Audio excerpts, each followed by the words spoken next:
Hi folks, welcome back to the Addicted Bookworm. Alrighty, so it is time for another TBR reading vlog, and this does include a book review and everything. So happy Wednesday everybody. I'm off today. I'm very happy about it.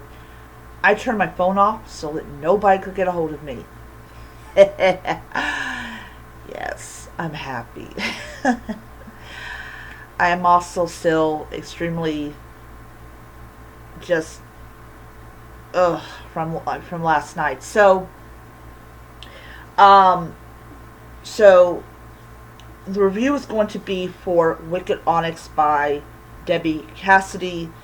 The second book comes out December 1st of this year, so I am super excited about that coming up. So I literally I won't literally say this, okay? I read the entire series on my Kindle Basic, and I'm going to be the first to say, out of all the Kindles that I have ever owned, this is my favorite. It's small, it's simple, it does one thing, it allows me to read books. Oh yeah, two things. Allows me to read books and allows me to listen to audiobooks. So if you're interested in getting any kind of Kindle that is just within your price range, definitely go for it. I was going to get another case for this, but after watching a video from, actually after watching two videos from the same content creator having the same problem with the same device, no, I'll keep it in this case. So yeah, so I will not be buying it. Once you put it in, you can't take it out because, you know. All right. Yeah. Unless I want to go and buy a backup Kindle Basic, which I don't want to. So it's staying in its container for quite a long time. All right. So yesterday I was supposed to come in and work 11 to 7.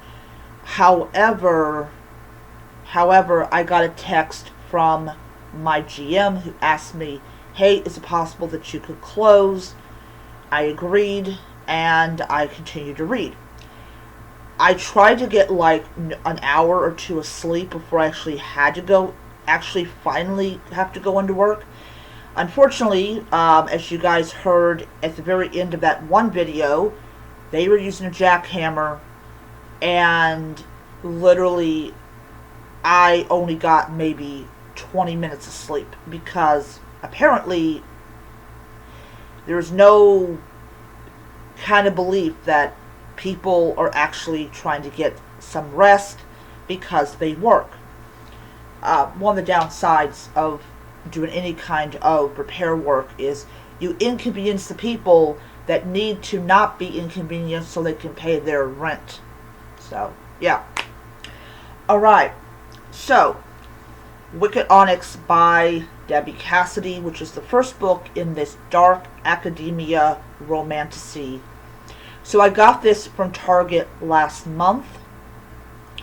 And what I wanted to do was I wanted to integrate the books I had already purchased with the books that I needed to read. So this is one of them.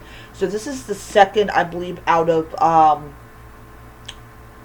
think 8 or 9 books that I have already gotten in the last month. No, I've only gotten one book this month, and that was The Court of Silver Flames by Sir J. Maas, which is right over there, and that is later on down the road. So anyways, Wicked Onyx. So it's about, once again, I cannot pronounce the names of some of these characters, except for, I think there's one girl called Cindy, and I don't really know the rest of the names, because I can't pronounce them. So, our protagonist, whose last name is Onyx, she comes from a bloodline of Onyx women who, after what happened to her great-grandmother, they they have access to their magic up until they hit puberty, and then they lose it and they get the curse. And we later on find out from this group, this I think I'll just call them a committee, that the curse was the unintentional side effect of the punishment. So anyways, so her mother dies, and they have been using a fake name so that they don't have to worry about having any kind of issues with people. Everybody knows about them. Everybody hates them. Everybody does everything to ensure that they do not live long enough to, you know. So they have to use a fake last name. However, the people that Onyx deals with, they do know about her and her family, and it's, you know, it's kind of really like, you know, bad business. Well, finally, like, her mother dies, and she has to go to this academy because the academy has basically information about, like, the truth. I'm trying to get the words out here. She, by the fact that she is a Onyx, she has the right to go to this academy. And it is decided that the punishment that her family has gone through has run its course. And so it is time for her to come back into the community. During this time, she meets people that don't give two hoots about her family, and they decide to befriend her. You have your typical, I'm gonna call it Draco Malfoy-like figure, which is, you know, very popular. You have all of these different kinds of creatures and different kinds of practitioners of magic. And it becomes quite clear to Onyx and her friends that there is something that is going on here. And we find out at the end of the book exactly what kind of magic Onyx can actually do, which is very, very rare. There's also this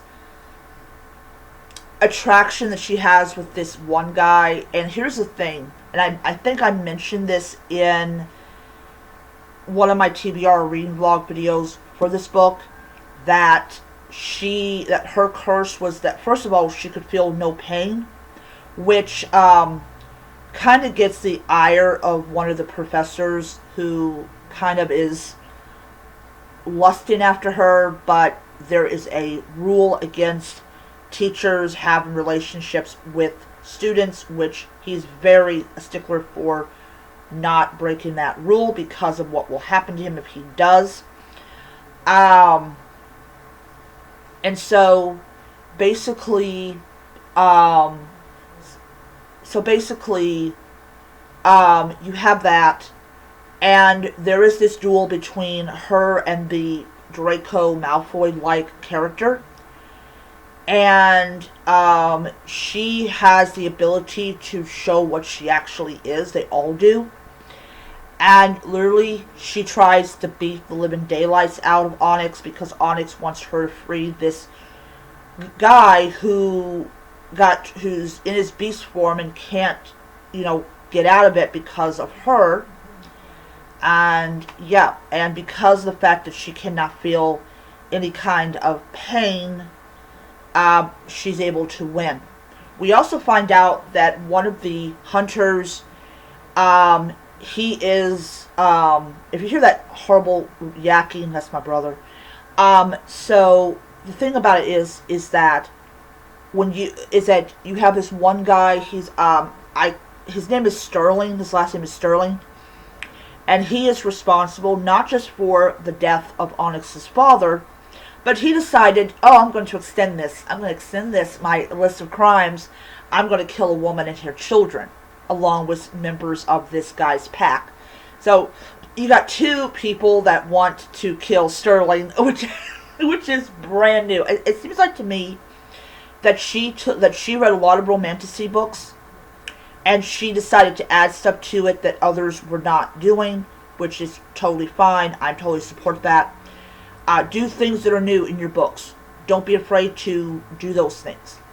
So, I actually finished this book, not on my Kindle, but actually on my phone, because we basically were dead for a long period of time. I was down to like the last 2 chapters of the book, so it took me maybe 20 minutes to finish it. I will tell you, I absolutely loved this book, and I loved this book so much. There was another book that came out March of this year that I actually also have on my Kindle. So, yeah. So hopefully her Gargoyle one is good. Alright, so I gave this 5 stars on Amazon. It's a really, really great book. Alright, so the next book that I'm reading, I'm on chapter 5, and this is The Dark One. This is the second book in the Lost Boy series. This is dark romantasy, and I'm looking forward to it. So, since I am off today, I'm going to be focusing on this book, to get this book read. So I may get this book read today. It will go back to Kindle Unlimited today. I'm going to say, as much as I love my Kobo, I really love my Kobo, I will say, as I said before, this is my favorite Kindle. I love it. Alright. And then, if I finish this book by the end of today, I will show you the last one in the pile, which, if everyone watched my video, it is the 3rd Harry Potter book. Alrighty, so anyways, that is my video, and I will see you guys next time. Bye.